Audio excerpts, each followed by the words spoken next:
Hello, everybody. How are you all? I hope each one of is fine and doing great in your studies. So, in this video, I will discuss the reasoning section because I have received lots of comments related to that and yes multiple queries हैं लोगों की। तो इस video में मैं आपकी सारी queries का आंसर करूँगी एंड यस काफ़ी लोग रीजनिंग के बारे में पूछ रहे थे कि रीजनिंग सेक्शन कैसे अटेम्प्ट करना है, कैसे स्कोर करना है, किस एजुकेटर को फॉलो करना है एंड मैं कैसे रीजनिंग सेक्शन को अप्रोच करती हूँ, क्या स्ट्रैटेजी रहती है मेरी। तो रीजनिंग सेक्शन मैं रीजनिंग सेक्शन के लिए अंकुश लामा सर को फॉलो करती हूँ, रीजनिंग के लिए स्पेशली।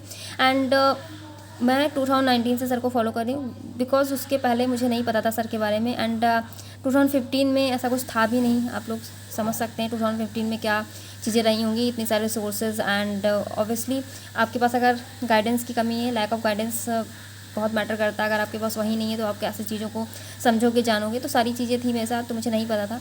19 में मुझे पता चला, तब से मैं सर को फॉलो कर रही हूँ एंड मैंने उनके फ्री कोर्सेज से स्टार्ट किया था।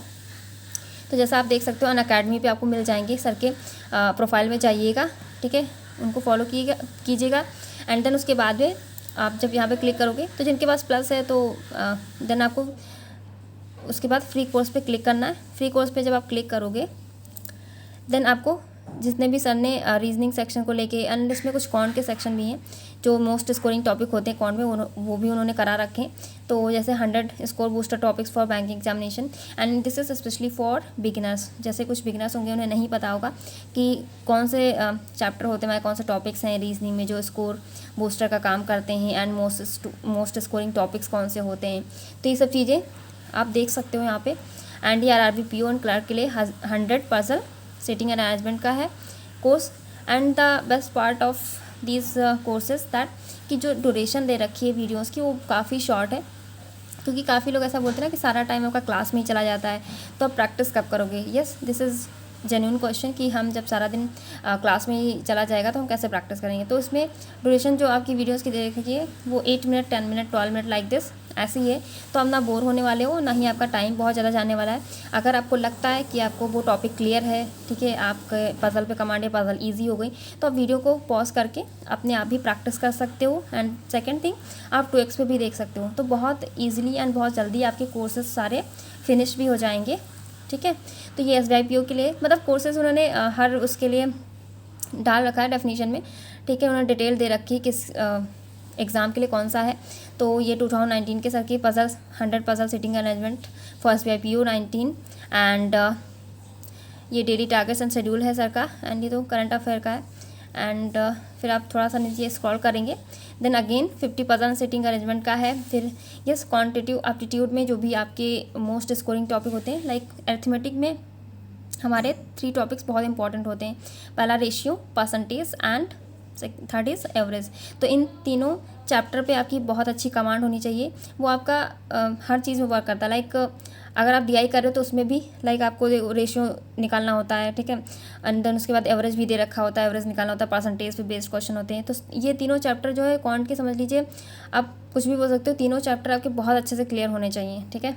तो इसमें ये भी दे रखा है 100 क्वांटिटेटिव एप्टीट्यूड लेसन्स में एंड DI भी दे रखी है।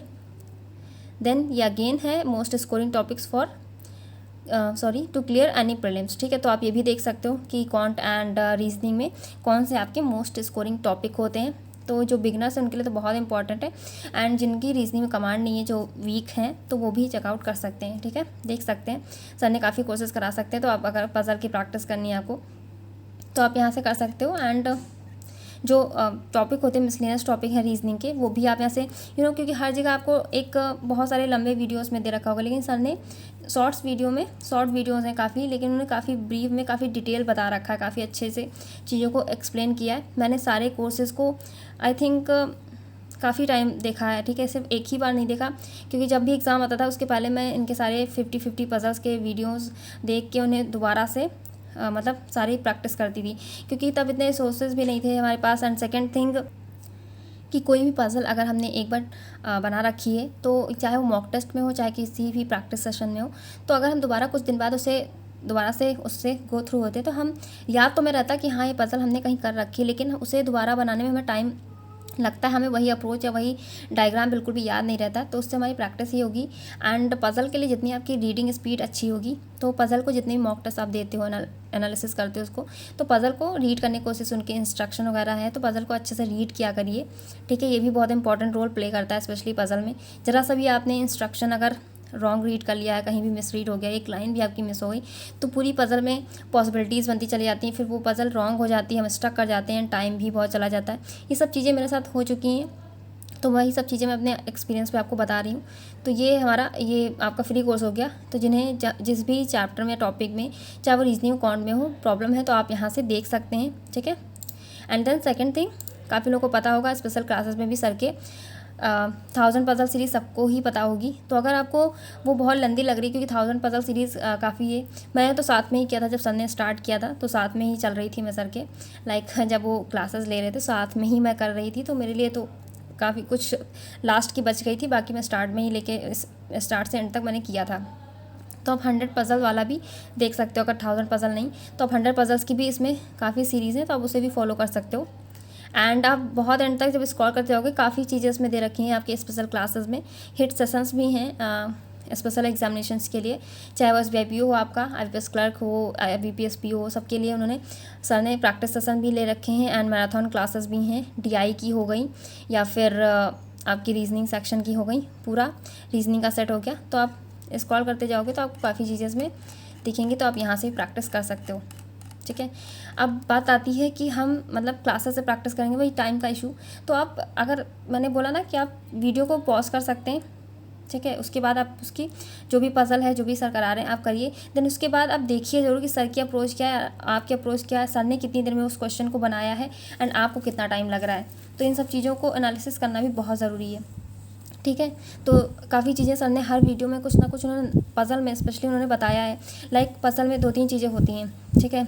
एक उन्होंने फिंगर रूल बता रखा है, एंड दूसरा आपकी मिनिमम पॉसिबिलिटी। एंड ये 2 चीज़ें मैं ज़रूर फॉलो करती हूँ, बट थर्ड मेथड मैंने ध्यान से देखा भी नहीं है, मुझे नहीं आता। काफ़ी लोग पूछते हैं कि मैं थर्ड मेथड फॉलो करती हूँ या नहीं, तो मुझे नहीं आता। मैंने देखा ज़रूर है, बट मुझे नहीं आता, और मुझे वही अप्रोच बेस्ट लगती है जो मैं स्टार्टिंग से करती आ रही हूँ, क्योंकि मेरी 4-5 साल से उसी पे कमांड बनी हुई है। ऑब्वियसली तो न्यू मेथड मुझे इतनी जल्दी नहीं अंडरस्टैंड हो पाएगा, तो मैं उस चीज़ को नहीं मैंने देखा है भी, और नहीं मुझे आता है। बट मैं मिनिमम पॉसिबिलिटी वाला ज़रूर फॉलो करती हूँ, फिंगर रूल। तो आप ये सब चीज़ें पज़ल में सीख सकते हैं। एंड सेकेंड थिंग क्या होती है पज़ल में, कि पज़ल को देखते ही आप ये नहीं कि स्टार्ट कर दिया आपने बनाना, ठीक है। पहले पज़ल को पढ़िए। हर पज़ल में कहीं ना कहीं आपको कोई ना कोई क्लू ज़रूर दिया होगा, जिससे आप पज़ल स्टार्ट कर सकते हो, एंड उसी से आपकी पज़ल स्मूथली बनती चली जाएगी।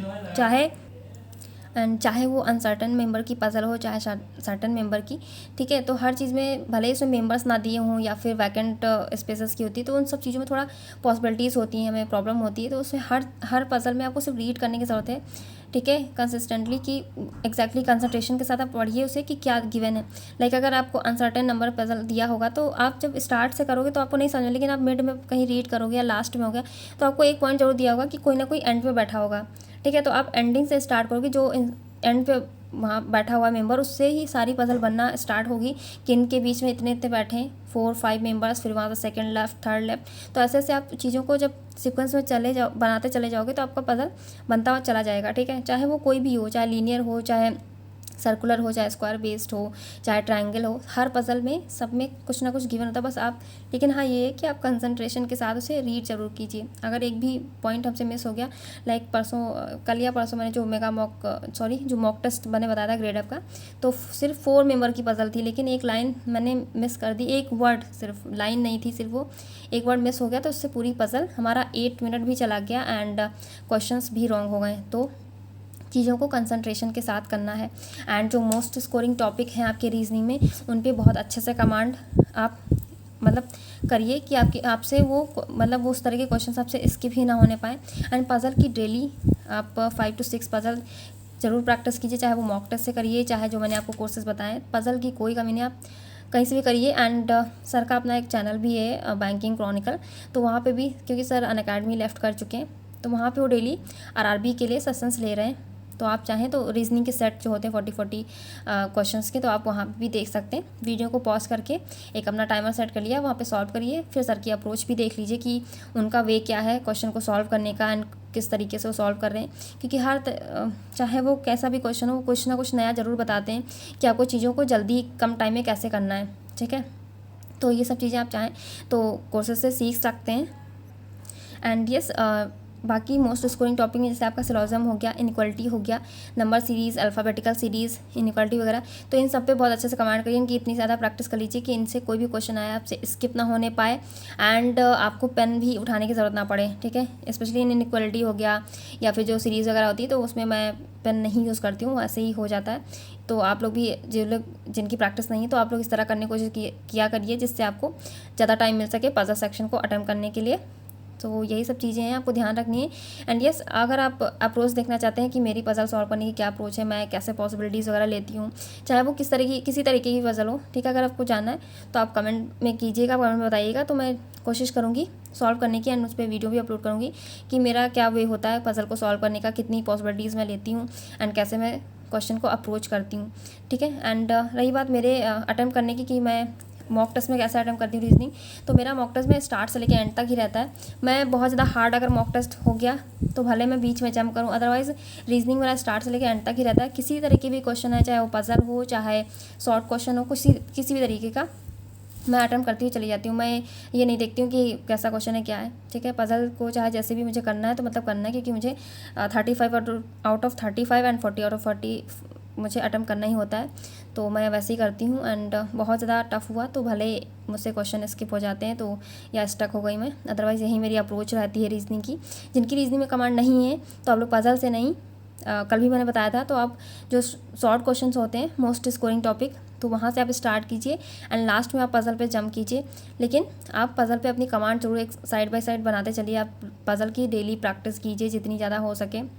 अपना एक टू डू लिस्ट जैसे मैं अपलोड करती हूँ, तो आप अपना एक प्लान जरूर करिए डे में कि आप जहाँ से भी प्रैक्टिस कर रहे हैं, जैसे जो मैंने बताया उससे भी, या फिर आपका अपना कोई भी सोर्स हो, क्योंकि मैं यहाँ पे आपको फॉलो करने के लिए नहीं बोली हूँ, जो मैंने किया, जो मेरा एक्सपीरियंस है मैं वही शेयर कर रही हूँ।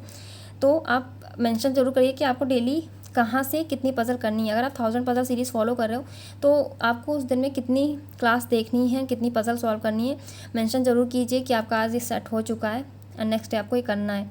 जब टू डू लिस्ट में मेंशन करोगे तभी आप प्रैक्टिस कर पाओगे, अदरवाइज सब चीज़ें एक दिन आपने देखा क्लास, फिर दूसरे दिन स्किप हो गया, फिर थर्ड डे किया, फिर ऐसे, तो वो जो फ्लो हमारा रहता है वो ब्रेक हो जाता है। तो हम चीज़ों को बस ऐसे ही फिर प्रोक्रेस्टिनेशन में चले जाते हैं, तो बस चीज़ें अवॉइड होती रहती हैं, प्रैक्टिस भी नहीं हो पाती। लेकिन आपको डेली प्रैक्टिस करना है। ठीक है, मैंने तो बहुत प्रैक्टिस की है, चाहे वो रीजनिंग हो, चाहे वो कॉन्ट हो। I was zero in can't and reasoning में भी। रीजनिंग में आपका कोई फॉर्मूला वगैरह नहीं होता है, ठीक है, सब कुछ लॉजिकल थिंकिंग पे बेस्ड होता है, अंडरस्टैंडिंग पे, तो आप इजीली कर ले जाते हो। प्रैक्टिस जितना करोगे आपको वैसे ही चीज़ें आती जाएंगी। ठीक है, तो ये था 2019 से जो भी मैंने किया था यहाँ से। उसके बाद सर ने काफ़ी चीज़ें लॉन्च भी की थी, अभी तो कुछ भी नहीं है ऐसा, बट उनके टारगेट बैच भी चल रहे थे टेलीग्राम पे। काफ़ी लोग, जो लोग जुड़े होंगे सर से, उन्हें पता होगा, उनके मॉक टेस्ट भी चलते थे, काफ़ी चीज़ें थी। तो टारगेट में जैसे उनका टेलीग्राम पे चलता था तो डेली 1000 क्वेश्चंस आते थे। तो एक डे में मेरा, जो लोग अभी चैलेंज में करते हैं कि डेली हमें 100 पजल का चैलेंज करना है, 50, वो डेली मेरे 100 पजल 50 पजल्स कब हो जाते थे मुझे पता ही नहीं चलता था। डेली मॉर्निंग से लेकर इवनिंग तक मेरा पेन चलता ही रहता था। ठीक है, वो टारगेट होते थे और मैं होती थी, बस वही सुबह से शाम तक वही रहता था, चाहे वो पजल हो चाहे DI हो। टारगेट में कुछ भी मतलब सीक्वेंस वाइज नहीं रहता था सर का, कि अभी पजल आ रहा है या फिर अभी DI का टाइम है या अभी सिंप्लीफिकेशन। बस एक सीक्वेंस से वो क्वेश्चन देते जाते थे, कुछ भी कैसे भी PDF होती है आ रही है, बस आपको इतना इतना टाइम दे दिया गया, उतने में आपको सॉल्व करना है, चाहे वो कितनी भी DI रहती थी। तो मेरी तो डेली इतनी ज़्यादा प्रैक्टिस, इतना ज़्यादा मटेरियल हो जाता था मुझे, और मेरा रहता भी था कि मुझे मॉर्निंग में बैठना है तो एंड तक, इवनिंग तक मुझे कंप्लीट करना ही करना है। तो डेली मेरी इतनी प्रैक्टिस हो जाती थी। तो आप भी अगर उतना नहीं कर सकते, ठीक है, डेली 50 एंड 25 जितना भी पजल 75, तो एटलीस्ट आप 5 to 7 पजल्स तो डेली कर ही सकते हैं। बाकी आप मॉक टेस्ट दे रहे हो तो डेली अगर उससे अलग देखेंगे तो आप डेली आपकी 10-12 पजल वैसे भी प्रैक्टिस हो ही जाएंगी। मॉक टेस्ट में 4-5 पजल हो गए अगर आप, क्योंकि RRB है तो आपको डेली 3 to 4 मॉक टेस्ट देने ही हैं, उनकी एनालिसिस करनी है, देन उसके बाद में उसके अलग भी प्रैक्टिस करनी है। तो ये सब चीज़ें मिला के आपका डेली प्रैक्टिस हो ही जाएगी। एंड वैसे भी 1 अगस्त को एग्ज़ाम लगा है, तो बिल्कुल भी स्ट्रेस मत लीजिए। जितना सीख लिया है, जितना आपने कॉन्सेप्ट ना क्लियर कर लिया, ठीक है। अब नई चीज़ों को सीखने का बिल्कुल भी टाइम नहीं है। जो आपने सीख रखा है उसी पे प्रैक्टिस कीजिए और अपने आप में पॉजिटिव रहिए, स्ट्रेस बिल्कुल भी मत लीजिए, ठीक है। जो है जैसा है हम अपना बेस्ट परफॉर्म करेंगे एग्जामिनेशन में। एंड यस, एक मिथ और भी है कि कोई ज़रूरी नहीं है कि आपका मॉक टेस्ट में 90 परसेंटाइल ही होगा तभी एग्ज़ाम क्वालिफाई होगा या तभी आप बेस्ट परफॉर्म कर रहे हो। अगर आपका परसेंटाइल 80 के सराउंडिंग में है, लाइक 85+ भी आप कर रहे हो, तो दैट्स बेटर, तभी आप इजीली प्रीलिम्स क्वालिफाई कर ले जाओगे। लेकिन बस 90+ ये है कि जिसका आ रहा है तो बहुत अच्छी बात है उसकी, दैट मीन्स कि बहुत अच्छा परफॉर्म कर रहा है, ठीक है, उसकी परफॉर्मेंस बहुत अच्छी है। बट ऐसा कुछ भी नहीं है कि ऐसे लोगों का एग्ज़ाम नहीं निकलता है, ऐसा कुछ भी नहीं है, ठीक है। तो आप लोग परेशान मत होइए, अपना अच्छे से प्रैक्टिस करते रहिए। एंड फिर भी आपको रीजनिंग को लेके कोई भी क्वेरीज़ है तो आप कमेंट सेक्शन में मेंशन कर सकते हैं। एंड यस, आपको जो भी रीजनिंग में जिस भी टॉपिक में आपको कुछ सीखना है या फिर कोई अप्रोच जाननी है कैसे क्या करते हैं, तो आप कमेंट कीजिएगा, मैं ज़रूर ट्राई करूँगी। एंड पज़ल के लिए मैंने बोला ही कि अगर आपको जानना है तो आप प्लीज़ कमेंट कीजिएगा, तो मैं अपलोड करने की कोशिश करूँगी। Thank you and have a good day.